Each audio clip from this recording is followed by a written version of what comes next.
जय माता लक्ष्मी। कैसे हैं आप सब लोग? आशा करते हैं कि आप सब स्वस्थ होंगे। हिंदू धर्म में अक्षय तृतीया का दिन बहुत ही खास माना जाता है। ये वैशाख के महीने में शुक्ल पक्ष की तृतीया को आता है। अक्षय तृतीया को आखा तीज भी कहा जाता है। अक्षय का अर्थ होता है कभी न कम होने वाला। इसलिए इस दिन कोई भी जप तप पितृ तर्पण आदि किया जाता है, उसका लाभ कभी भी कम नहीं होता है। व्यक्ति को सदैव उसका लाभ प्राप्त होता रहता है। इस दिन सोना खरीदा जाता है। ऐसा माना जाता है कि अक्षय तृतीया के दिन सोना खरीदने से पूरे साल धन की वर्षा होती है। घर में कभी भी धन की कमी नहीं होती है। अक्षय तृतीया का दिन भगवान विष्णु को समर्पित होता है।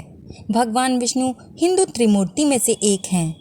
इस दिन माता लक्ष्मी की भी पूजा अर्चना की जाती है। पुराणों के अनुसार त्रेता युग का आरंभ अक्षय तृतीया के दिन ही हुआ था।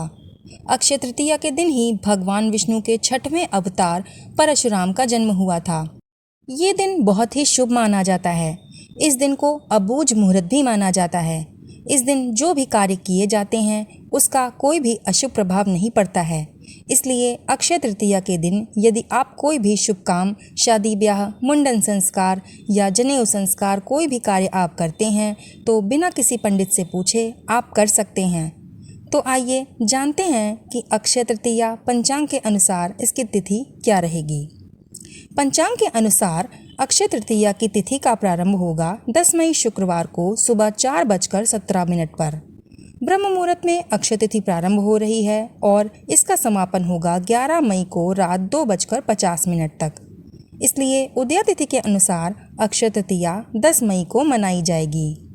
किसी भी पूजा का शुभ फल तभी प्राप्त होता है जब उसे शुभ मुहूर्त में किया जाए।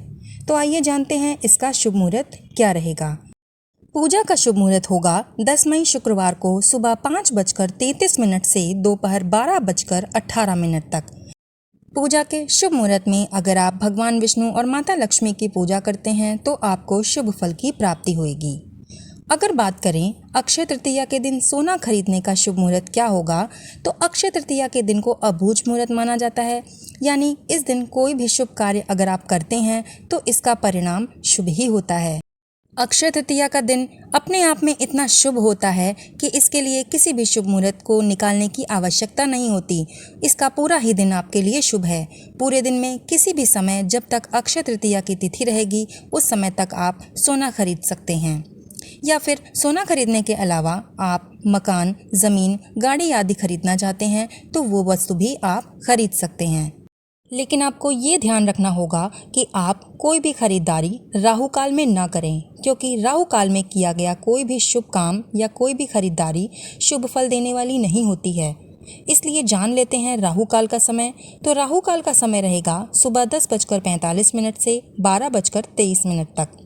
इस समय के बीच राहु काल रहेगा और राहु काल में आप कोई भी खरीदारी ना करें। राहु काल के समय को छोड़कर आप किसी भी समय कोई भी खरीदारी कर सकते हैं। ये आपके लिए शुभ रहेगा। जैसा कि अक्षय तृतीया का दिन भगवान विष्णु को समर्पित होता है, इसलिए भगवान विष्णु की इस दिन पूजा अर्चना की जाती है। भगवान विष्णु के साथ साथ माता लक्ष्मी की भी इस दिन पूजा करने का विधान है। इस दिन आप भगवान के 6ठे अवतार परशुराम की भी पूजा कर सकते हैं। इस दिन आप इनके हयग्रीव अवतार की भी पूजा कर सकते हैं और नर नारायण की भी पूजा आज के दिन ही की जाती है। भगवान के इन अवतारों में से किसी की भी पूजा आप शुभ मुहूर्त में कर सकते हैं। आज के दिन स्नान, दान, जप, हवन, तर्पण आदि का भी बहुत अधिक महत्व है। माना जाता है कि आज के दिन ये सब करने से अक्षय फल की प्राप्ति होती है। अक्षय फल मतलब अगर आप इस दिन कुछ भी करते हैं तो उसका फल आपको जन्म जन्मांतर तक मिलता रहता है। आइए अब जान लेते हैं कि अक्षय तृतीया के दिन किस तरीके से भगवान की पूजा अर्चना करें। अक्षय तृतीया के दिन भगवान की पूजा करने के लिए सबसे पहले आप ब्रह्म मुहूर्त में उठ जाइए। ब्रह्म मुहूर्त का मतलब है आप सूरज उगने से पहले उठ जाइए और स्नान करके स्वच्छ वस्त्र धारण कर लीजिए। इसके बाद आप सबसे पहले सूर्य देवता को जल अर्पित करें। आज के दिन आप चाहें तो भगवान विष्णु और माता लक्ष्मी की मूर्ति को स्थापित करके उनकी पूजा कर सकते हैं, या फिर आप मंदिर में जाकर भी इनकी पूजा अर्चना कर सकते हैं।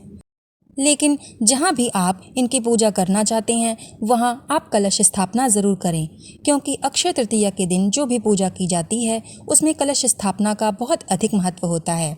अगर आप मंदिर में पूजा कर रहे हैं तो आप मंदिर में कलश स्थापना कर लीजिए। कलश स्थापना करने के बाद आप भगवान विष्णु और माता लक्ष्मी की विधि विधान से पूजा अर्चना करिए। उनको रोली और चंदन का तिलक लगाइए, पुष्प, दीप, धूप, चंदन आदि उनको अर्पित करिए। शुद्ध देसी घी का दीपक जलाइए। आज के दिन माता लक्ष्मी और भगवान विष्णु के मंत्रों का अधिक से अधिक जाप करिए। आप में जितना सामर्थ्य हो सके आप उतना जाप कर सकते हैं। आप 108 बार भी जाप कर सकते हैं या 11-21 बार भी जाप कर सकते हैं। आज के दिन भगवान को खीर का भोग ज़रूर अर्पित करें। आज के दिन सफ़ेद मिठाई अर्पित करें। मौसमी फलों में से कोई भी फल का भोग आज के दिन आप ज़रूर लगाएं। आज के दिन आप जो भी वस्तु खरीदते हैं उसको भगवान के पास रखकर उसकी पूजा भी ज़रूर करें। इसके बाद भगवान विष्णु और माता लक्ष्मी की आरती करें और अंत में क्षमा याचना करें। आइए अब जान लेते हैं कि अक्षय तृतीया के दिन किन चीज़ों का दान करना होता है बेहद शुभ। दोस्तों, वैसे तो अक्षय तृतीया के दिन आप किसी भी चीज़ का दान कर सकते हैं। आप अपनी सामर्थ्य के अनुसार जो कुछ भी दान करना चाहते हैं आप उसे दान कर सकते हैं, लेकिन शास्त्रों की माने तो आज के दिन जल दान का विशेष महत्व है। आज के दिन जल से भरा हुआ कलश ज़रूर दान करना चाहिए। आप कलश में जल भर लीजिए, उसमें चाहे तो चीनी डाल लें या गुड़ या फिर मिश्री डाल सकते हैं, या कोई भी मीठा डालकर आप उस कलश के अंदर दक्षिणा डालकर किसी ब्राह्मण को दान कर दीजिए। ऐसा करने से पूरे साल भर आपके घर में धन समृद्धि बढ़ी रहेगी और घर में धन धान्य की कोई भी कमी नहीं होगी। अगर आप कर्जे में डूबे हुए हैं तो ये उपाय आपके लिए अति उत्तम रहेगा। इससे आप किसी भी कर्जे से मुक्त हो जाएंगे और अगर आपके घर में आर्थिक तंगी है तो उससे भी आप मुक्त हो जाएंगे। आज के दिन गंगा स्नान करने का बहुत महत्व है। अगर आज के दिन आप गंगा स्नान करते हैं तो गंगा स्नान करने के बाद आप जौ का दान अवश्य करें। अगर आप तीर्थ स्थान पर नहीं जा सकते तो घर में ही गंगा जल डालकर आप स्नान कर लीजिए। इसके बाद आप जौ का दान करिए। जौ को आप किसी भी रूप में दान कर सकते हैं, चाहे तो साबित जौ का दान कर दीजिए या फिर जौ के सत्तू का दान आज के दिन कर दीजिए। शास्त्रों के अनुसार जौ का दान सोने के दान के बराबर होता है। जौ दान करने से घर में खुशियां आती हैं, घर में कोई भी कलेश होता है उससे आपको छुटकारा मिल जाता है और घर में सुख शांति आती है, बरकत बनी रहती है। आज के दिन अन्नदान का भी बहुत महत्व है। आप अन्नदान के लिए किसी भी ब्राह्मण को घर में बुलाकर उसको भोजन करवा सकते हैं या फिर किसी भी गरीब व्यक्ति को भोजन करा सकते हैं। अगर आप घर में भोजन नहीं करा सकते तो आप भोजन की सामग्री का किसी भी ज़रूरतमंद को या फिर ब्राह्मण को दान कर दीजिए। आप आज के दिन छत पर पक्षियों को दाना ज़रूर डालें और गाय को रोटी ज़रूर खिलाएं। इससे आपके घर में धन के भंडार कभी नहीं खाली होते हैं और आपका जीवन खुशियों से भरा रहता है। आज के दिन कोई भी दान अगर आप करते हैं तो उसका पुण्य आपका संचित हो जाता है और जन्म जन्मांतर तक आप उस पुण्य को प्राप्त कर सकते हैं। आज के दिन स्वर्ण दान भी किया जाता है। आज के दिन गुड़ का दान, वस्त्र दान या फिर जूते, चप्पल, छतरी आदि का दान भी आप कर सकते हैं। दोस्तों, वैसे तो दान का कोई अंत ही नहीं है, लेकिन आप में जितनी भी सामर्थ्य हो आज के दिन आप कुछ न कुछ किसी न किसी को अवश्य ही दान करें। आज के दिन किया गया दान आपके पुण्य फलों में संचित हो जाता है और उसका लाभ आपको जन्म जन्मांतर तक मिलता रहता है।